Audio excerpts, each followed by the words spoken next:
Hello दोस्तों, आप सभी का ऑल अबाउट सोशियस में स्वागत है। और ये समाजशास्त्र की इग्नू सीरीज है और इसमें आज हम लोग भारत में जाति एवं वर्ग के बारे में चर्चा करने वाले हैं। इससे पहले आज मकर संक्रांति है, तो आप सभी को मकर संक्रांति की हार्दिक शुभकामनाएं। आज से हम लोग भारत में जाति एवं वर्ग एक ऐसे टॉपिक पे चर्चा करने वाले हैं जो अगर देखा जाए तो बहुत ही ज़्यादा टिपिकल टाइप का टॉपिक है। इसको हम कैटेगराइज नहीं कर सकते हैं कि हाँ वर्ग किसे कहते हैं या फिर जाति किसे कहते हैं। हालांकि अगर भारत की बात करें तो भारत आप सभी को पता है कि जाति का विशेष महत्व है भारत में। वहीं पे अगर पश्चिमी देशों की बात करें तो पश्चिमी देशों में वर्गों का महत्व है। लेकिन अगर भारत की बात करें तो भारत में जाति और वर्ग को हम कहाँ देखते हैं, किस प्रकार से ये दोनों एक दूसरे के से संबंधित हैं या दोनों एक दूसरे के विपरीत हैं, या फिर क्या इन दोनों का एक साथ कुछ अपना खुद का अस्तित्व या पहचान है। इसी के बारे में हम लोग समझने की कोशिश करेंगे। इसके साथ ही मैं ये भी बता दूं और बार बार कहती भी हूँ कि इग्नू सीरीज़ एक ऐसा सीरीज है जिसमें आप लोगों को अगर समाजशास्त्र को डिटेल में समझना है तो ये लेक्चर आप लोगों के लिए बहुत ही ज़्यादा हेल्पफुल होते हैं, क्योंकि इसको हम लोग कॉम्पिटिटिव बेस के हिसाब से सिर्फ फैक्ट्स इसमें नहीं हम पढ़ते हैं, बल्कि इसमें एक एक कॉन्सेप्ट जो है समाजशास्त्र से संबंधित उसको हम लोग समझते हैं। तो भारत में जाति एवं वर्ग की यदि बात करें तो देखें कि इग्नू का जो बीए के बुक्स हैं उसमें ये देखेंगे कि एक पूरी बुक ही भारत में जाति एवं वर्ग है। हालांकि यहाँ पे हम लोग चूँकि भारत में सामाजिक स्तरीकरण देख रहे हैं तो उसमें सामाजिक स्तरीकरण की जब बात आती है तो जाति और वर्ग की भी बात ज़रूर आती है, उसकी भी चर्चा होती है। तो इसलिए हम लोग इसको समझने की ब्रीफली समझने की कोशिश करेंगे कि भारत में जाति और वर्ग किस प्रकार से एक दूसरे से कनेक्टेड हैं। इसी में मैं ये भी बता दूं कि कुछ मेरे साथी हैं, उन लोगों की क्वेरीज है कि हायर का जो एग्ज़ाम होता है असिस्टेंट प्रोफेसर का या फिर लेक्चरर का, तो उसके लिए हर स्टेट के एग्ज़ाम के लिए अलग अलग से जो सिलेबस है या ये बोलें कि जो भी कंटेंट है वो नहीं होते हैं। बात कंटेंट समाजशास्त्र की है तो समाजशास्त्र का एक कॉमन कंटेंट जो है अगर हम नेट के पर्सपेक्टिव से देखें तो यूजीसी नेट के हिसाब से हम लोग कॉम्पिटिटिव सीरीज़ को देखते हैं।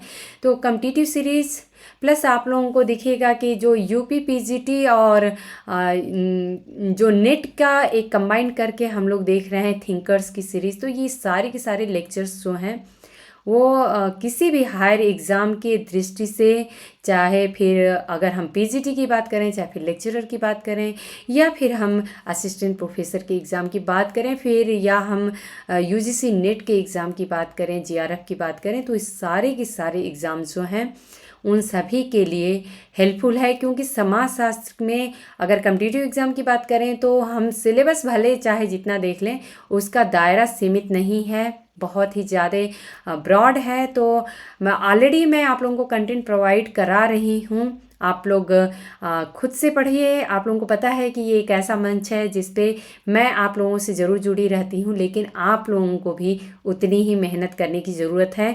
मैं कुछ ऐसा नहीं है कि ऑनलाइन कोर्सेज चला रही हूँ या फिर आप लोगों को ऑनलाइन कुछ मैं पेड क्लासेस कर रही हूँ, ऐसा कुछ भी नहीं है। आप लोग अपने मेहनत करिए, मैं आप लोगों के साथ बस आप लोगों को कुछ एक जो कहते हैं गाइडेंस की बात को मैं पीछे से आप लोगों को किस तरीके से एग्ज़ाम में पूछा जाता है, क्या कुछ इम्पॉर्टेंट जो फैक्ट्स हैं वो मैं आप लोगों के साथ शेयर करती हूँ। हालांकि मैं पूरी की पूरी जो नेट का सिलेबस है, पीजीटी का सिलेबस है, असिस्टेंट प्रोफेसर का सिलेबस है, मैं उसको कम्प्लीटली फॉलो करते हुए ही लेक्चर्स में तैयार करती हूँ। तो आप लोग मैं जो पढ़ा रही हूँ उसको भी साथ में आप लोग कंटिन्यू करिए। और आप लोगों को मैं बार बार कहती हूँ सेल्फ स्टडी करना बहुत ज़रूरी है, क्योंकि जब तक हम खुद नहीं मेहनत करते हैं तब तक हमें कोई भी कितना भी कंटेंट तैयार करके दे दे, लेकिन हम अपने अगर खुद नहीं मेहनत करेंगे तो फिर हमारे लिए प्रॉब्लम हो सकती है। तो इसलिए आप लोग अच्छे से पढ़ा करिए। चलिए अभी हम लोग ये देखेंगे कि भारत में जाति एवं वर्ग की आखिर में इग्नू के बुक में किस प्रकार से चर्चा की गई है। अगर जाति की बात करें तो जाति को वर्ग व्यवस्था का तार्किक विलोम माना गया है। जो जाति है ये हमारे भारत की पहचान है। जाति व्यवस्था, वर्ग व्यवस्था वहीं पश्चिमी देशों में देखने को मिलता है। तो ये जो है ये वर्ग व्यवस्था का तार्किक विलोम माना जाता है, जो व्यक्तिवाद और विशेषकर पश्चिम से जुड़ा हुआ है। अब बात करते हैं जाति मॉडल की मूलभूत विशेषताएं कौन कौन सी हैं। आखिर में इम्पॉर्टेंट जो कैरेक्टरिस्टिक है कास्ट मॉडल का, आखिर में वो क्या है। हमारे देश में जो जाति व्यवस्था देखने को मिलती है इसकी मूलभूत विशेषता है क्या। तो यहाँ पे सबसे पहला नाम आता है आंद्रे बेते का। आप लोगों को अगर आंद्रे बेते थिंकर पता हो तो आप लोगों को ये पता होगा कि ये कास्ट क्लास एंड पावर इनकी बुक है, जिसमें इन्होंने काफ़ी कहेंगे डीपली इन्होंने स्टडी की है कास्ट सिस्टम पे, कास्ट और क्लास को रिलेट किया है और किस प्रकार से जो कास्ट हायर होती हैं, उच्च जातियां होती हैं या फिर जिनके पास से ज़्यादा पावर है, तो किस प्रकार से सबको कास्ट क्लास और पावर तीनों को इन्होंने को रिलेट किया है। आंद्रे बेते ने भारतीय समाज में जाति मॉडल के इस परिपेक्ष की बुनियादी विशेषताओं की रूपरेखा एक विश्लेषण योजना के रूप में इसकी उपयोगिता की परख करते हुए तैयार की है। इस जाति मॉडल की विशेषताएं इस प्रकार हैं। तो आंद्रे बेते ने कुछ विशेषताएं बताई हैं जाति मॉडल की कैसी होती हैं। तो ये हम लोग देखते हैं। यह मॉडल लोगों के लिए कुछ विशेष वर्गों द्वारा माने और व्यक्त किए जाने वाले विचारों पर आधारित होता है। तो जो जाति मॉडल होता है, यह आंद्रे बेते का विचार है कि जो जाति मॉडल होता है यह जो लोग होते हैं उनमें कुछ विशेष वर्ग होते हैं, उनके द्वारा माने और व्यक्त किए जाने वाले विचारों पे आधारित होता है। यह उनके आचरण पर आधारित नहीं है। हालांकि इसके अध्ययन के लिए द्वितीयक तथा अनुभवजन्य सामग्री भी प्रयोग की जाती है। तो इसके अध्ययन के लिए कि जाति मॉडल क्या कहता है, इसकी कैरेक्टरिस्टिक क्या है, इसके अध्ययन के लिए हम जो द्वितीयक सामग्री है, द्वितीयक सामग्री भी हम यूज़ करते हैं। तो आप सभी को पता है कि द्वितीयक सामग्री कौन सी होती है। पहली सामग्री जो होती है प्राथमिक सामग्री, वो ये होती है कि हम डायरेक्ट जाके, जैसे कि फील्ड वर्क की बात हो गई, तो डायरेक्ट जाके अगर हम कहीं से डाटा इकट्ठा कर रहे हैं, उसके पहले उसके बारे में कोई इस तरीके का डाटा इकट्ठा नहीं किया गया है, तो उसको हम प्राइमरी डाटा कलेक्शन कहेंगे या ये बोलेंगे कि ये प्राथमिक वर्ग में आता है। लेकिन वहीं पे अगर द्वितीयक सामग्री की बात करें तो जैसे अगर हम मान लेते हैं कि किसी भी घटना के बारे में कुछ न्यूज़पेपर में निकला है, कहीं कुछ प्रकाशित हुआ है, तो कुछ इस तरीके के हमें कंटेंट मिल रहे हैं या लोगों के द्वारा हमें जो सुनने को मिलता है, कुछ बुक्स मिल गई, तो इनसे जो कंटेंट हमको मिलता है वो द्वितीयक सामग्री होती है। तो ये कहा जा रहा है कि यह उनके आचरण पर आधारित नहीं है। हालांकि इसके अध्ययन के लिए द्वितीयक तथा अनुभवजन्य सामग्री भी प्रयोग की गई है। दूसरी विशेषता इन्होंने बताई है कि यह भारत में जाति को इस तरह से पहला और सार्वभौमिक महत्व देता है जैसा कि शास्त्रों में इसकी अवधारणा दी गई है। तो जाति जो व्यवस्था है, इसका जो मॉडल है, ये देखा जाए तो जिस प्रकार से शास्त्रों में बताया गया है 4 वर्णों में बांट के, उसी तरीके से ये हमारे कास्ट सिस्टम में भी देखने को मिलता है, उसी हायरार्की के रूप में देखने को मिलता है। तो यहाँ पे ये बताया जाता है कि यह जो जाति है इसको एक तरह से पहला और सार्वभौमिक महत्व देता है, जैसा कि शास्त्रों में बताया गया है। तीसरा पॉइंट है कि इस पूरी व्यवस्था को इस रूप में देखा जाता है कि यह कमोबेश स्पष्टता रचित निश्चित सिद्धांत या खेल के नियमों से संचालित होती है। अर्थात जो हमें कास्ट सिस्टम दिखता है ये पहले से सुव्यवस्थित है कि समाज में इसी तरीके की संरचना रहेगी। ये पहले से बिल्कुल क्लियरली मेंशन्ड है कि हाँ कौन सी जातियाँ किस तरीके से रहेंगी। आंद्रे बेते इस मॉडल से उत्पन्न होने वाले 2 जोखिमों की ओर इशारा करते हैं। इसमें सबसे पहला खतरा तो यह है कि यह सिद्धांत इतना सामान्य है कि यह किसी भी समाज के लिए प्रयुक्त हो सकता है। तो आप सभी को पता है कि जब कोई भी सिद्धांत अगर सामान्य होता है तो सामान्य का मतलब ये होता है जनरल है, और जनरल है का मतलब यह है कि उसको कहीं भी अप्लाई कर सकते हैं। और दूसरा खतरा यह है कि यह आर्थिक और राजनीतिक जीवन की बारीकियों को साथ में लेके नहीं चलता है। तो यहाँ पे ये आंद्रे वेतेई कहते हैं कि ये आर्थिक और राजनीतिक जीवन की जो बारीकियां हैं इनको साथ में जो जाति मॉडल है वो नहीं लेके चलता है। बेटे कहते हैं कि ये मॉडल जो कि मुख्यतः, अब आप लोग यहाँ पे एक एक पॉइंट्स को ध्यान से समझिएगा कि किस प्रकार से जाति व्यवस्था को अध्ययन किया गया था भारत में और किन किन विचारकों के क्या क्या विचार रहे हैं। तो बेटे कहते हैं कि यह मॉडल जो कि मुख्यतः लुई ड्यूमोंट के अध्ययन से जुड़ा हुआ है। आप सबको पता है लुई ड्यूमोंट की बहुत ही प्रसिद्ध बुक होमो हायरार्किकस, तो उसी में इन्होंने भारत की जो जाति व्यवस्था है उसमें शुद्धि अशुद्धि की जो बात करते हैं, पवित्रता प्रदूषण की बात करते हैं, तो ये उसी बुक में इन्होंने डिस्कस किया है। तो लुई ड्यूमा का जो जाति मॉडल है ये अगर मेनली देखा जाए तो हिंदुत्व से संबंधित विश्वासों की व्याख्या में बड़ा उपयोगी रहा है। तो जो हिंदुत्व से संबंधित जो विश्वास हैं ये जो जाति व्यवस्था का मॉडल है वो उसी का समर्थन करता है। उन्होंने तंजौर गांव में जाति का विश्लेषण किया है। योगेंद्र सिंह की यदि बात करें तो योगेंद्र सिंह ने अपने अध्ययन में परिवर्तन को समझने का प्रयास किए थे।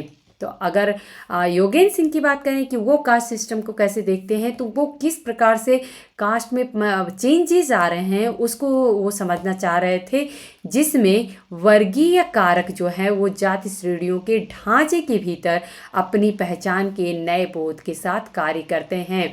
अब आप लोग ये समझ सकते हैं कि जैसे अगर हम बात करें SC ST की बात करें अगर हम, तो वहाँ आप लोग देख सकते हैं कि पहले उनकी स्थिति कैसी थी, लेकिन अगर ये एक पीढ़ी पढ़ाई लिखाई करके अगर अच्छे पोस्ट पे गई है तो जो नेक्स्ट पीढ़ी है उस अगर मान लेते हैं कि किसी शेड्यूल कास्ट की बात करते हैं और उसमें अगर एक जनरेशन अच्छे से उन्होंने शिक्षा ग्रहण किया, अच्छे पोस्ट पे हैं, तो उनका नेक्स्ट जनरेशन जो है वो देखा जाए तो जो वर्गीय ढांचा है वो ज़्यादा वहाँ पे इम्पॉर्टेंट हो जाता है, ना कि जाति का ढांचा। तो इस तरीके से योगेंद्र सिंह ये समझना चाह रहे थे कि किस प्रकार से वर्गीय कारक जो है वो जाति श्रेणियों के ढांचे के भीतर ही अपनी पहचान के नए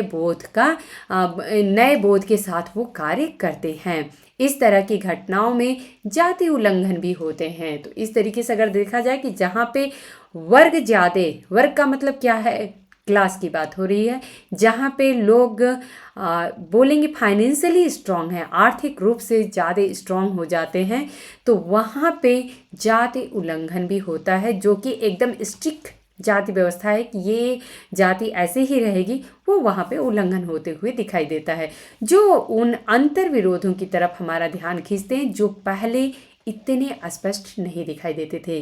तो ये जो अध्ययन है वो योगेंद्र सिंह का है और उन्होंने किस प्रकार से जातियाँ जो हैं वो चेंजेज हो रही हैं उसको समझने का प्रयास किया था। संस्कृतिकरण की वहीं अगर बात करें तो संस्कृतिकरण में भी हम देखेंगे कि एक जो निम्न जाति होती है वो उच्च जातियों के किस प्रकार की जीवन शैली है उसको अपना के और फिर अपने आप को समाज में एक उच्च अवस्था में लेके आती हैं। तो संस्कृतिकरण का MN श्रीनिवास का जो सिद्धांत है वो जाति या वर्ण व्यवस्था में परिवर्तन एक इसी तरह का प्रभावी प्रक्रिया है। संस्कृतिकरण को हम उन विशेष संदर्भ में देख सकते हैं जिनमें यह होता है। दूसरा, हमें इसे समग्र रूप में वर्ण व्यवस्था में परिवर्तन की एक ऐतिहासिक प्रक्रिया के रूप में भी देख सकते हैं कि हमें ये देखने को मिलता है कि किस प्रकार से जो वर्ण व्यवस्था था उसमें परिवर्तन होता हुआ दिखाई दे रहा है। सांस्कृतिक परिवर्तन की एक अन्य प्रक्रिया को श्रीनिवास ने पाश्चात्यकरण कहा था कि किस प्रकार से जो भारतीय लोग हैं वो पश्चिमी जो देश हैं उनके रहन सहन, उनके जीवन शैली को बहुत तेजी से अपना रहे हैं।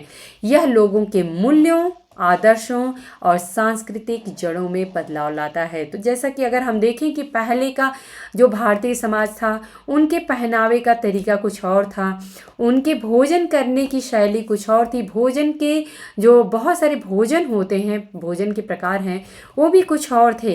लेकिन अगर आज क्या हम देखें, तो अगर बात करें जोमेटो की, स्विगी की, तो इस तरीके से हम देखेंगे कि नॉर्मली एक कल्चर सा बन गया है कि हाँ, हमें ठीक है खाना नहीं बनाने का मन कर रहा है, घर बैठे हम पिज़्ज़ा ऑर्डर कर दिए, बर्गर ऑर्डर कर दिए, घर पे आ गया, हम खा लिए।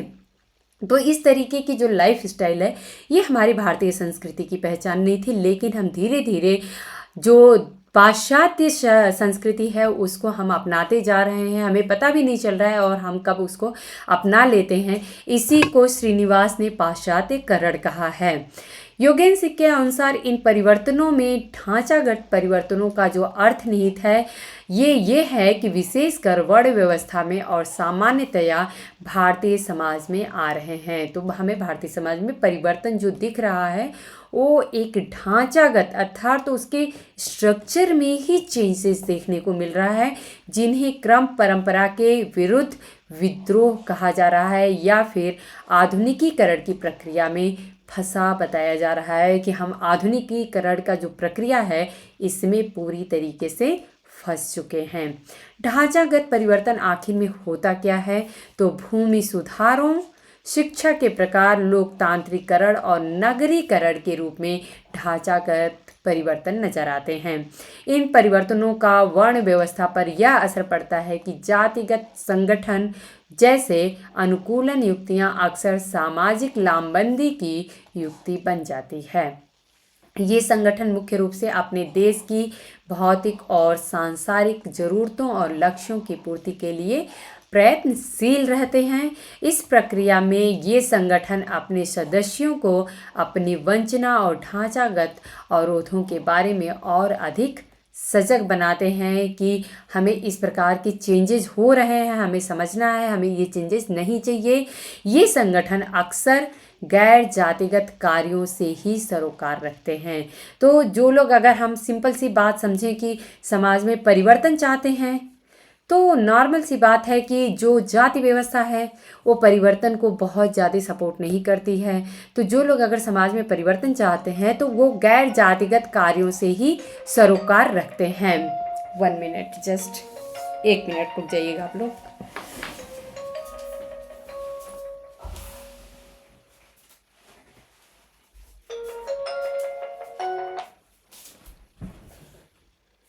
सॉरी, वो मैं स्पीकर ऑफ करना भूल गई थी। ओके, अभी हाँ, तो हम लोग, मगर ये वर्ग नहीं है। तो ये कहते हैं कि ये वर्ग नहीं, हालांकि ये गैर जातिगत कार्यों से सरोकार रखते हैं।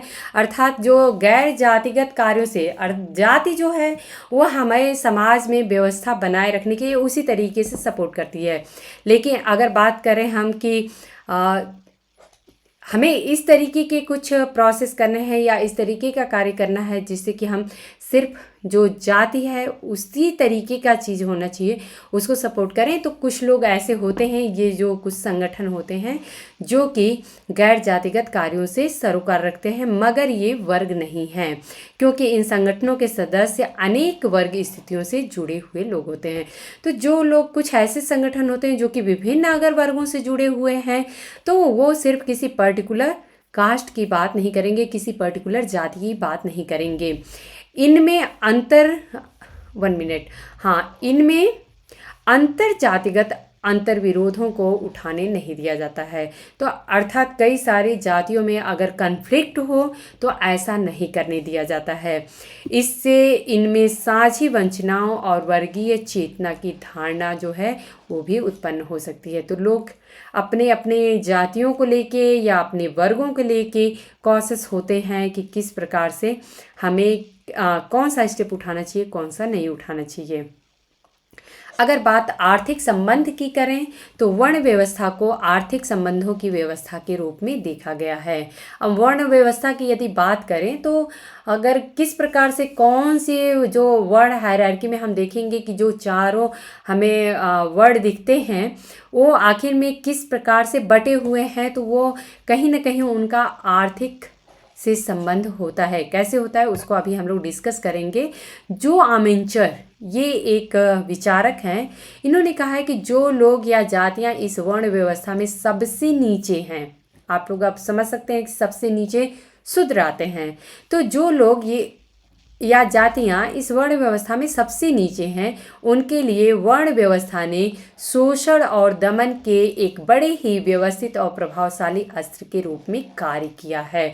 तो अगर जो सबसे नीचे, अगर हम कहें कि तबके की बात करें, वर्ण व्यवस्था में सबसे नीचे जो लोग हैं, उनके लिए जो वर्ण व्यवस्था है वो खुद ही एक शोषण और दमन की व्यवस्थित व्यवस्था के रूप में अपना काम किया है। ये ऐसा मानते हैं जो आमेंचर। इस व्यवस्था का कार्य ऐसे वर्गों का निर्माण रोकना है जिनके हित साझे हो या फिर लक्ष्य एक हो।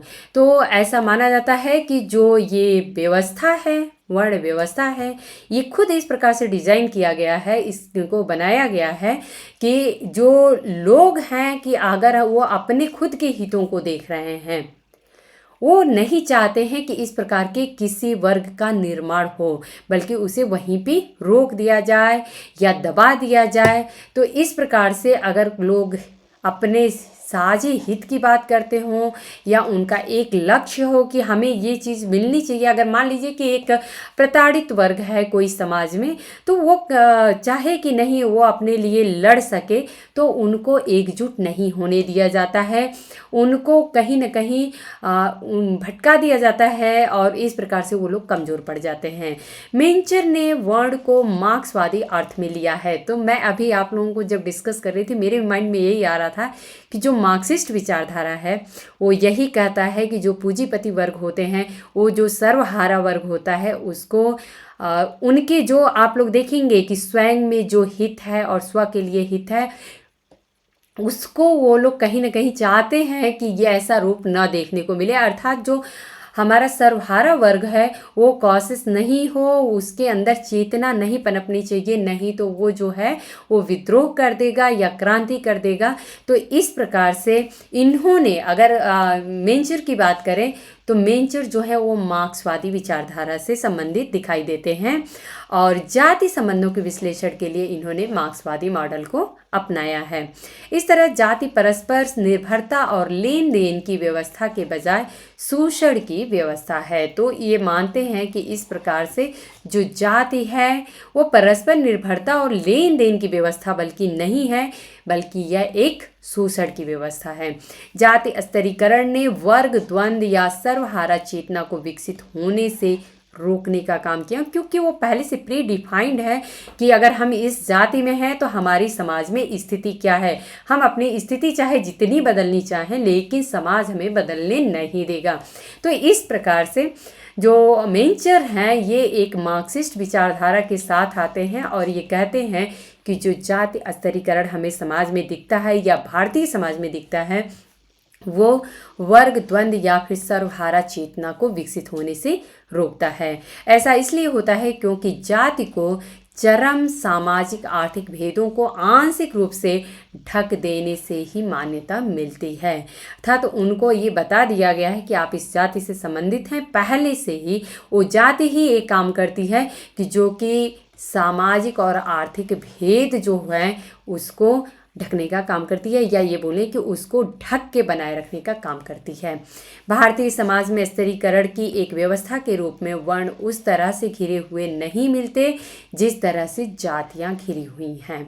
तो इन्होंने कहा है कि जो भारतीय समाज है इसमें जो स्तरीकरण की व्यवस्था है, इसके रूप में हमें वर्ण को हम उस तरीके से नहीं देखते हैं। जो चारों वर्ण व्यवस्था है हमें वो हमें ऐसे नहीं दिखती है जैसे कि जातियाँ दिखाई देती हैं। वर्ण व्यवस्था ने जो भी समस्याएं खड़ी की हैं उनमें से अधिकांश की प्रकृति जो है वो वर्गीय है। अर्थात पहले से जो हम ब्राह्मण, क्षत्रिय, वैश्य, शूद्र की बात करें, कैटेगराइज कर दिया गया है, जिनका संबंध आर्थिक वर्चस्व और पराधीनता, विशेषाधिकारों और वंचनाओं, अस्पृश्यता और महज जीवित बने रहने से है।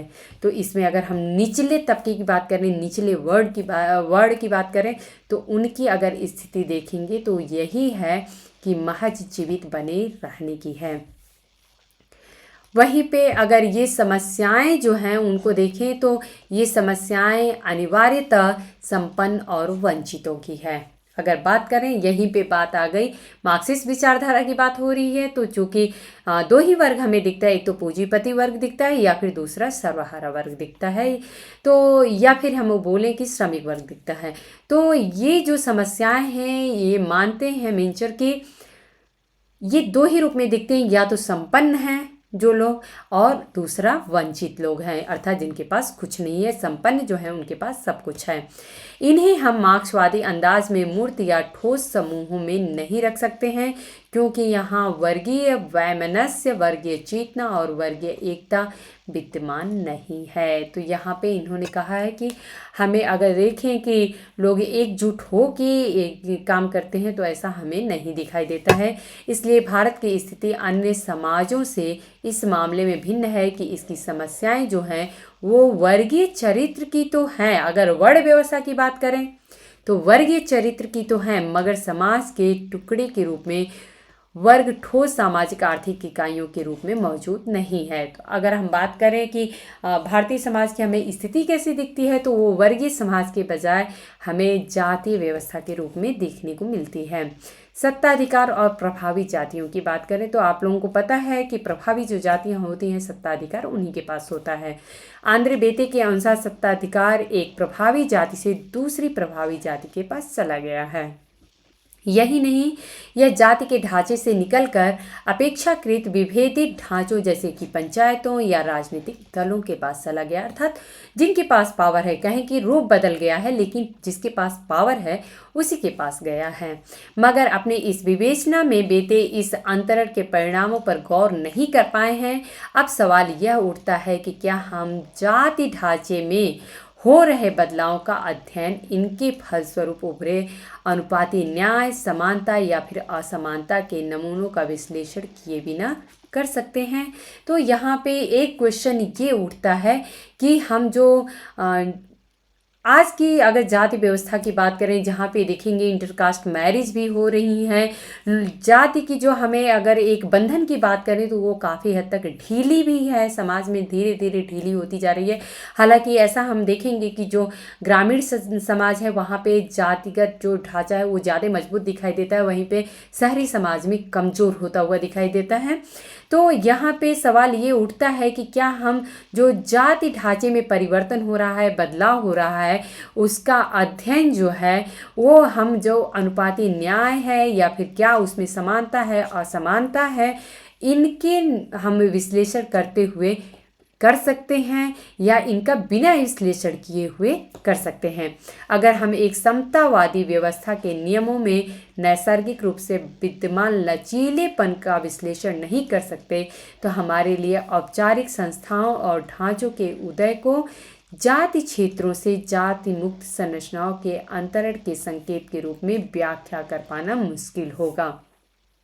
तो यहाँ पे इसका अर्थ ये निकलता है कि जब हम समतावादी व्यवस्था की बात करते हैं, अर्थात सब लोग एक समाज में एक समान हैं, तो अगर हम ऐसा कुछ सोचते हैं तो वहाँ पे हम ये मानेंगे कि जो व्यवस्था है उसमें काफ़ी कुछ लचीलापन दिखेगा हर किसी के लिए। लेकिन अगर हमें ऐसा नहीं दिखाई देता है तो हम क्या जो जाति व्यवस्था है इसको हम जाति मुक्त संरचना के रूप में देख सकते हैं या नहीं देख सकते हैं।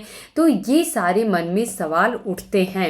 यदि कोई जाति समग्र रूप से प्रभावी नहीं है और प्रभावी समूह कई जातियों के परिवारों से मिल के बना है, तो इसका मतलब यह नहीं है कि असमानता की विकरालता में भारी कमी आई है। अब मान लेते हैं कि कोई ग्रुप है वो जो बहुत ज़्यादा स्ट्रॉन्ग है, लेकिन ऐसा नहीं है कि वो पूरा का पूरा ग्रुप एक ही जाति का है, वो बल्कि एक ग्रुप जो है वो स्ट्रांग है।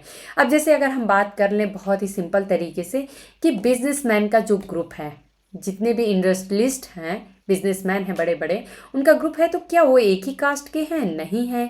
तो एक कास्ट के ना होते हुए वो पूरा ग्रुप जो है वो बहुत ही ज़्यादा स्ट्रांग है, या ये कहें कि अलग अलग जातियों से बिलोंग करते हैं, लेकिन उनका ग्रुप जो है वो एक है। तो इसका अर्थ हम यह नहीं निकाल सकते हैं कि जो असमानता है उसमें काफ़ी कमी आई है, बल्कि अगर जातिगत ढांचा हमारा लूज होता है तो वहीं पे वर्ग का जो ढांचा है वो मजबूत होता हुआ दिखाई देता है। अब यहाँ पे जाति और वर्ग में गठजोड़ की बात होती है कि हम जाति को और वर्ग की, अगर अब तक में हम लोग जो समझे जाति और वर्ग की बात किए, तो ये हम लोगों को इतना तो समझ में आ गया है कि जाति को हम अकेले नहीं समझ सकते हैं, बल्कि जाति को वर्ग के साथ हमें जोड़ के ही देखना पड़ेगा। तो जाति और वर्ग में अगर गठजोड़ की बात करें, दोनों को एक साथ लेके चलने की बात करें, तो क्या फिर कहा जाएगा या फिर क्या विचार निकल के आते हैं? तो बदलाव असमानता के एक ढांचे से दूसरे ढांचे में होता है। अगर बदलाव की बात करें तो बदलाव तभी होता है जब हम एक ढांचे से दूसरे ढांचे में परिवर्तन करते हैं। पहले भी जाति की विशेषता भूमिकाओं के अंतर जाति विभेदन के साथ साथ जातियों के अंतर विभेदन रहा है। इसलिए विभेदन अनिवार्यतः जातिगत असमानताओं में कमी से नहीं जुड़ा रहता। भूमिकाओं का विभेदन नई असमानताओं को जन्म देता है और जो मौजूदा असमानताओं को और प्रबल बना सकता है। तो अगर हम देखें कि हम जितनी ज़्यादा अगर डिफरेंसेस देखेंगे तो आगे उतनी ही ज़्यादा प्रॉब्लम क्रिएट होती रहती है। तो इस प्रकार से हम अगर भूमिकाओं में अगर हम बहुत ज़्यादा डिफरेंसेस देखते हैं तो हमें बहुत सारी असमानताएं भी उसी तरीके से दिखाई देंगी, और जो कि अगर असमानताएं और ज़्यादा थोड़ी बढ़ेंगी तो जो भी असमानताएं दिख रही हैं वो और ज़्यादा स्ट्रॉन्ग रूप लेती जाती हैं। ऐसी स्थिति में वर्ण व्यवस्था या किसी भी व्यवस्था में सबसे नीचे के समूह के लिए विभेदन दो धारी तलवार बन जाता है। ग्रामीण समुदायों में नए ढांचे के उदय के फलस्वरूप अब एक ओर सर्वहारा जमींदार या भूस्वामी है तो दूसरी ओर नौ प्रभावशाली नौ जमींदारों का वर्ग नजर आता है। तो अगर बात करें हम, अगर यहीं पे हम ग्रामीण जब समुदाय में चले जाते हैं तो एक तो सर्वहारा जमींदार या भूस्वामी हमें दिखाई देते हैं, वहीं पे दूसरे जो नए नए अभी उभरे हुए हैं वो जमींदार दिखाई देते हैं, उनका एक नया वर्ग दिखाई देता है। सॉरी। अब जाति और वर्ग के गठजोड़ की बात कर रहे हैं तो इसमें तीन तरीके हमें दिखाई देते हैं, तीन प्रकार इसका दिखाई देता है। इसका हम सबसे पहले एक कालिक विश्लेषण करेंगे। जाति पर हुए अध्ययनों का एक लाभ ये रहा है कि इनसे फील्ड वर्क की एक परंपरा का सूत्रपात हुआ है। अगर हमको जाति प्रथा को समझना है तो हमें जातियों को समझना ज़रूरी होगा, और जब जातियों को समझना है तो हमें फील्ड में जाके लोगों को जाके समझना पड़ेगा, और इस तरीके से एक फील्ड वर्क की या ये बोलें कि क्षेत्र कार्य की परंपरा का सूत्रपात हुआ है।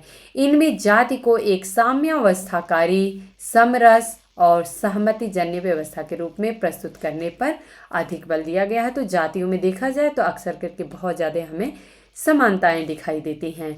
परिवर्तन को अक्सर संबंधों में जैविक से खंडीय, सममित से विपरीत, समरस से असमरस में अंतरण के रूप में दर्शाया गया है। लेकिन अनुभवजन्य प्रमाण हमें ये बताते हैं कि वर्ण व्यवस्था में परिवर्तन जो है वह अनुकूलन धर्मी और विकास क्रमिक रहा है। तो जो वर्ण व्यवस्था में हमें परिवर्तन दिखता है वह हमें अचानक परिवर्तन नहीं दिखता है, बल्कि धीरे धीरे जो भी परिवर्तन होते गए, समाज में नई नई विचारधाराएं आती रहीं, उन्हीं के अनुसार से अगर देखें तो उन्हीं से अनुकूलन करते हुए चेंजेज आए, और ये एक हमें विकास क्रमिक रूप में दिखाई देते हैं। जाति और वर्ग पर बहस जो है वो संकीर्ण वैचारिक दृष्टिकोण के दायरे में सिमटी रही है। जाति मॉडल के परिप्रेक्ष्य के अनुसार जाति एक अति व्यापक वैचारिक व्यवस्था है जो सामाजिक जीवन, विशेष रूप से हिंदुओं और साधारणतः या अन्य संप्रदायों के जीवन के सभी पहलुओं को अपने में समेटे रहती है। इस तरह के दृष्टिकोण का एक निहितार्थ यह भी है कि जाति मूल रूप से भारतीय समाज के आंतरिक ढांचे का ही एक अंग है। अगर बात करें जाति व्यवस्था की तो भारत की ये एक पहचान है। इसलिए व्यवसाय, श्रम का विभाजन, विवाह के नियम, अंतर्वैयक्तिक संबंध बाहरी ढांचे के घटक हैं जो जाति की विचारधारा के पुनर्सृजन को अभिव्यक्त करते हैं। तो अगर हम बात करें तो सिर्फ जाति व्यवस्था में हमें सिर्फ जाति नहीं दिखती है, बल्कि उससे संबंधित हमें व्यवसाय दिखते हैं। अगर जाति है तो उसी के अनुसार हमें श्रम विभाजन दिखता है। जाति के अनुसार ही हमें विवाह के नियम दिखते हैं कि अगर हमको अंतर जाति विवाह करना है या फिर बाह्य जाति विवाह करना है, तो इस तरीके से बहुत सारे रूल्स रेगुलेशन भी हमें, नियम कानून भी हमें दिख जाते हैं जाति व्यवस्था के अंतर्गत। अब दूसरी बात अगर करें नियामक व्यवस्था के रूप में जाति का क्या कार्य है, तो इसको देखते हैं। एक ही जाति के सदस्य एक दूसरे से स्पर्धा तो करते हैं, मगर साथ ही वे परस्पर सहयोग भी करते हैं। तो जातियों में जो एक ही जाति के लोग होते हैं वो आपस में स्पर्धा भी उनके अंदर होता है, उनके साथ में होता है एक दूसरे के, लेकिन समय आने पे सहयोग भी होता है। जाति के भीतर वर्ग आधारित विभेद हमेशा प्रमुखता से मौजूद रहे हैं। उदाहरण के लिए किसी गांव में एक जाति के सदस्य कभी कभी भारतीय वर्ग विभाजन का प्रतिनिधित्व करते पाए जाते हैं, क्योंकि विवाह के संगत नियमों का पालन करते हुए वे असल में संगत सौदेबाजी को वर्गीय स्थिति की धुरी के अनुरूप परिभाषित करते हैं। तो बात सिर्फ हमारी ये नहीं होती है कि हम अगर मान लेते हैं कि एक कास्ट के हैं तो सेम दूसरे कास्ट में बस शादी करना मैटर नहीं करता है, बल्कि एक वर्गीय स्थिति भी मैटर करती है कि अगर हमारा फाइनेंशियली या आर्थिक रूप से हम इतने मजबूत हैं तो हमें ऐसा ही सामने वाला जो परिवार जिसमें हमें अपने बच्चे का विवाह करना है या अपना खुद का विवाह करना है, तो वैसा ही परिवार सामने से भी होना चाहिए। अर्थात ऐसा एक कॉमन टेंडेंसी है कि जैसे लड़की के परिवार वाले हैं तो उसी टक्कर में लड़के के परिवार वाले भी होने चाहिए। अगर वहीं पे ये हो जाता है कि लड़का बहुत ही ज़्यादा अमीर फैमिली से है, कास्ट सेम है, लेकिन अगर वो लोग फाइनेंशियली बहुत स्ट्रांग हैं, लड़की जो है वो गरीब परिवार से है, तो ये कहते हैं कि इन दोनों की जो आर्थिक स्थिति है उसमें बहुत ज़्यादा डिफरेंस देखने को मिलता है। तो इस प्रकार से ये देखा जाता है कि बात सिर्फ विवाह के संगत नियमों के पालन करने का नहीं है, बल्कि साथ ही साथ संगत सौदेबाजी जो होती है वो भी हमें देखने को मिलती है वर्गीय स्थिति के रूप में। अपनी कृति होमो हायरार्किकस में लुई ड्यूमॉन्ट वर्ण व्यवस्था पर आधारित असमानता को एक विशेष प्रकार की असमानता का दर्जा देते हैं। उनके अनुसार शुद्धि और अशुद्धि की विचारधारा जाति को समझने की कुंजी है, क्योंकि अगर बात जाति की हो रही है तो पवित्रता और प्रदूषण की बात होगी ही होगी। यह भारत में क्रम परंपरा का सबसे बुनियादी आधार रहा है कि किसको हम छू सकते हैं, कौन अछूत है जिसे नहीं छू सकते हैं। तो ये बात ल्यूई ड्यूमॉन्ट ने अपनी पुस्तक होमो हायरार्किकस में लिखा है। टी.एन. मदान की यदि बात करें तो क्रम परंपरा के बारे में ड्यूमॉन्ट के इस दृष्टिकोण को इन्होंने उचित ठहराया है और इन्होंने कहते हैं कि वह एक भौमिक आवश्यकता है जो हमें कास्ट सिस्टम में हमें हायरार्की दिखती है, जो हमारा सामाजिक व्यवस्था में जो जाति का ढांचा दिखता है वो हमारा एक भौमिक आवश्यकता है। उनका मत है कि भारतीय समाज काफ़ी हद तक गतिहीन और स्थिर रहा है। समाज में परिवर्तन अवश्य हुए हैं, मगर आमूल परिवर्तन का अभी भी नहीं आ पाया है। तो ये देखा जाए कि टी.एन. मदान ये ऐसे मानते हैं कि कुछ चेंजेस हुए हैं समाज में, ऐसा नहीं कह सकते हैं कि नहीं हुए हैं, लेकिन अगर आमूल चूल परिवर्तन की बात करें तो ऐसा देखने में नहीं आया है। अब अगर बात करें कि अनुभवजन्य वास्तविकता के रूप में जाति क्या है, आखिर में अब रियल में अगर बात करें कि आखिर में कास्ट हमें आज जो दिख रही है वो क्या है, कैसे है, तो एक अनुभवजन्य वास्तविकता के रूप में वर्ण व्यवस्था को समझने का आधार जाति समूहों जैसे जाति को विशेष ग्रामीण या शहरी संदर्भ में देखना है कि किस प्रकार से सेम जाति की अगर बात करें तो जो जाति व्यवस्था है वो ग्रामीण क्षेत्र में कैसे कार्य कर रही है, वहीं पे शहरी क्षेत्रों में कैसे कार्य कर रही है। यह समाज में स्थान और पहचान का एक स्रोत है। जाति जो है, बोलते हैं आप कहाँ से हैं, तो अगर बता दिया कि फला राज्य से हैं, अच्छा वहाँ पे किस जाति से हैं। इसमें एक बात और निकल के आती है कि ज़रूरी नहीं है कि एक राज्य में जो जाति है उसकी जो सामाजिक स्थिति है दूसरे राज्य में सेम जाति की सेम सामाजिक स्थिति होगी। तो ये भी अंतर पाया जाता है, मगर पहचान रोजाना के अनौपचारिक संबंधों का कार्य नहीं है। उदाहरण के लिए अगर बात करें कि अमूमन जाति एक तमिल ब्राह्मण और उत्तर प्रदेश के कान्य कुब्ज ब्राह्मण के बीच विवाह का आधार नहीं बनती है। अगर हम बात करें कि दोनों ब्राह्मण हैं, अगर बात करते हैं कि तमिल का एक ब्राह्मण है और उत्तर प्रदेश का एक ब्राह्मण है, लेकिन हम चाहेंगे कि दोनों आपस में दोनों के बच्चे विवाह कर लें या दोनों परिवार शादी कर लें, तो ऐसा ज़रूरी नहीं है। ऐसे इसका कोई आधार नहीं बन पाएगा कि हाँ आप भी ब्राह्मण हैं हम भी ब्राह्मण हैं, विवाह कर लेते हैं। बल्कि उत्तर प्रदेश में जो ब्राह्मण हैं वो यही सोचेंगे कि हमारे अपने जो एरिया के ब्राह्मण हैं हम उन्हीं में विवाह करेंगे, मगर उनमें यह एहसास हो सकता है कि वे एक ही वंश से जुड़े हुए हैं। तो उनको लेकिन ये एहसास ज़रूर होता है कि हम एक ही वंश से जुड़े हुए हैं और एक ही वंश के सारे वंशज हैं, ये ज़रूर, चाहे हम वो कर्नाटका का ब्राह्मण हो, चाहे वो फिर तमिलनाडु का ब्राह्मण हो या फिर उत्तर प्रदेश या बिहार का ब्राह्मण हो, लेकिन वो अपना वंश जो है वो एक ही से मानेंगे और संकट और चुनौती की घड़ियों में एक दूसरे की सहयोग भी कर सकते हैं। क्योंकि ब्राह्मण ब्राह्मण की बात हो गई तो वो एक अपनापन सा फील होगा और इस तरीके से अगर कुछ मुसीबत की स्थिति आएगी तो एक दूसरे का सहयोग भी करेंगे। इसलिए कोई ये पूछ सकता है कि क्या जाति एक हित समूह है? कोई भी बात की अगर हम भारत में बात करें तो विभिन्न क्षेत्रों में देखेंगे तो जाति के नाम पे अलग अलग हम देखेंगे कि एक एक कम्युनिटी बना दी गई है। लोग अपने अपने तरीके से समाज बना लिए हैं एक एक कास्ट को लेके। तो इस तरीके से अपने आखिर में इसके पीछे क्या रीज़न होता है, बनाते ही क्यों हैं? तो वो लोग अपने हितों को साधने के लिए कि उनका कुछ कॉमन हित है, इसके लिए ऐसा किया जाता है। इसमें कोई संदेह नहीं कि जाति एक संसाधन है, मगर इस संसाधन की प्रकृति जाति के अनुसार बदल जाती है। एक जाति विशेष की हैसियत उसकी स्थिति पर निर्भर करती है जो उसे एक क्षेत्र विशेष में प्राप्त होता है। तो यह हम आपको पहले ही बता चुके कि एक राज्य में एक जाति की जो स्थिति होती है सामाजिक, वो ज़रूरी नहीं है कि दूसरे राज्य में उसी कास्ट की या उसी जाति की वैसी ही सामाजिक स्थिति हो। आज सवर्ण और मझोली जातियों के लिए जातीय पहचान या सदस्यता जो है वो बोझ बन गई है। तो अगर हम सवर्णों की बात करें, उच्च जातियों की बात करें या फिर जो बीच की जातियां हैं, मझोली जातियां हैं, इनको अगर देखें तो इनकी जो खुद की अपनी जातीय पहचान है या सदस्यता है कि हम फला जाति से बिलोंग करते हैं, वो उन पे एक बोझ बन गया है। इसके पीछे रीज़न क्या है?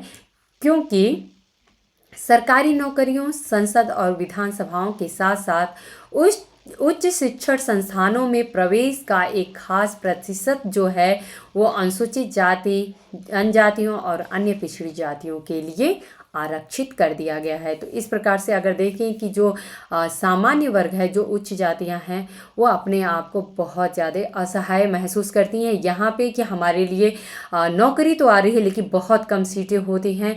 और उसमें भी पता चलता है कि अगर जैसे कि हम लोग देखते हैं अनरिजर्व में अगर अनारक्षित में सीटें जो होती हैं तो उसमें किसी भी कास्ट से कोई भी जा सकता है फाइट करके। तो इस प्रकार से ये देखा जाए तो एक बहुत ही कॉम्प्लिकेटेड मुद्दा हो चुका है, जिसमें कि वो लोग बहुत ही एक हाई स्कोर करते हुए भी और अच्छी रैंक नहीं मिल पाती है। बहुत सारी प्रॉब्लम्स को फेस किया जा रहा है आज सवर्णों के द्वारा। यह दृष्टिकोण की जाति और वर्ग विचारधारा से एक दूसरे के विलोम नहीं है, सही नहीं है। तो अगर हमारा सोच है कि जो जाति है और वर्ग है ये एक दूसरे के विलोम हैं, तो ऐसा सही नहीं है, क्योंकि ये दोनों एक दूसरे के विलोम नहीं है बल्कि ये एक ही सिक्के के दो पहलू हैं।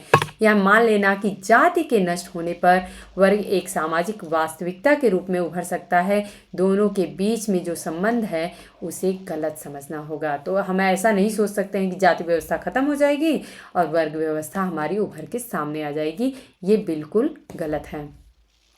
दोनों ही भारत की सामाजिक संरचना के अविभाज्य अंग रहे हैं, अर्थात हम कभी भी भारत में वर्ग और जाति को नहीं बांट सकते हैं अलग अलग तरीके से। इसलिए दोनों के गठजोड़, उसकी निरंतरता और उसमें आने वाले परिवर्तन का अध्ययन करना जरूरी है। जाति एक अति जटिल व्यवस्था है, क्योंकि यह सत्ताधिकार या शक्ति संबंधों और आर्थिक क्रियाकलापों की पद्धति भर नहीं है। अगर यह एक पहलू से कमज़ोर पड़ती है तो वही यह दूसरे पक्ष से शक्तिशाली बन जाती है। अगर ब्राह्मणों की बात अगर हम करें या उच्च सवर्णों की बात करें तो ये हम देखेंगे कि भले उसकी समाज में आर्थिक रूप से वो कमज़ोर हो, लेकिन समाज में चूँकि स्थिति उसकी उच्च होती है तो वो इस प्रकार से सामाजिक स्थिति उसकी उच्च मानी जाती है। भले उसकी आर्थिक स्थिति अगर देखें बिल्कुल बदहाली में पड़ी हो, लेकिन सामाजिक स्थिति के रूप में उसकी स्थिति उच्च होती है। निसंदेह इस प्रक्रिया में कुछ परिवर्तन अवश्य होते हैं। इस व्यवस्था की गतिशीलता को गंभीरता से विश्लेषण करने की आवश्यकता है। आखिरकार अनुष्ठानों, शुद्धि और अशुद्धि और सामाजिक जीवन के अन्य अभौतिक पहलुओं का आधार जो है वो वर्ग ही है। उदाहरण के लिए अगर देखा जाए, जाट सभा जैसा संगठन सिर्फ एक जातिगत संगठन नहीं होता है। अगर हम जाट सभा की बात करें तो जाट सभा जो संगठन है वह सिर्फ एक जातिगत संगठन नहीं है, बल्कि असल में यह ग्रामीण किसानों का एक संगठन है। तो ये सिर्फ किसी जाति को इंडिकेट नहीं करता है, रिप्रेजेंट नहीं करता है, बल्कि ये पूरी की पूरी वहाँ के जो ग्रामीण किसान हैं उनको इंडिकेट करता है या रिप्रेजेंट करता है। इसी तरह किसान सभा भी ग्रामीण किसानों का संगठन भर नहीं है, बल्कि यह खेती बाड़ी की पेशे में लगी कृषक जातियों, विशेषकर उत्तरी भारत में जाटों और अन्य राज्यों की ऐसी जातियों का संघ है। तो अगर हम बात करें कि जो किसान सभा की यदि बात कर लें तो ऐसा नहीं हम कहेंगे कि इसमें सिर्फ और सिर्फ जो है वो ग्रामीण किसान ही इसमें इससे संबंधित हैं, बल्कि विभिन्न जातियां जो कि कृषि में संलग्न है और विभिन्न राज्यों से हैं, उनके लिए ये संगठन जो है वो काम करता है। अब यहाँ पे हम लोग आगे जो डिस्कस करेंगे दोस्तों, वो हम लोग जाति में आखिर में चुनाव की स्थिति क्या होती है, या हम ये कहें कि जाति का चुनाव किस प्रकार से किया जाता है, किस प्रकार से जाति का चुनाव जो है वो महत्व रखता है। तो इसको हम लोग अपने नेक्स्ट लेक्चर में डिस्कस करेंगे। आप लोग यहाँ देख सकते हैं कि भारत में जाति एवं वर्ग जो है वो अभी आप लोगों को समझ में आया होगा। पहले हम लोग जाति को डिस्कस किए, वर्ग को किस प्रकार से डिस्कस किए। जाति और वर्ग को हम अलग नहीं समझ सकते हैं, ये बल्कि दोनों को एक साथ ही हमें रख के समझना होगा, क्योंकि भारत की जो स्थिति है, हम दूसरे देशों में, पश्चिमी देशों में वर्ग को तो समझ सकते हैं क्योंकि वहाँ पे जाति नहीं है, लेकिन हम भारत के अगर परिप्रेक्ष्य में करें देखें तो जाति भी है और जाति के साथ साथ वर्ग भी है। दोनों को किस प्रकार से कोरिलेट करके समझना है, तो आज हम लोग ये समझें कि जो जातियाँ होती हैं वो कहीं ना कहीं एक वर्गों के रूप में भी हमें वैसे ही दिखाई देती हैं, और किस तरीके से दोनों एक दूसरे से जुड़ी हुई हैं, इन दोनों को हम अलग से नहीं समझ सकते हैं। तो उम्मीद है दोस्तों कि आज का लेक्चर आप लोगों को समझ में आया होगा। फिर भी अगर कुछ डाउट होता है तो आप लोग क्वेरी कर सकते हैं, और यदि आप लोगों को लेक्चर पसंद आते हैं तो आप लोग लाइक किया करिए, कमेंट करके हमें बताया करिए, अपने दोस्तों में शेयर किया करिए। धन्यवाद।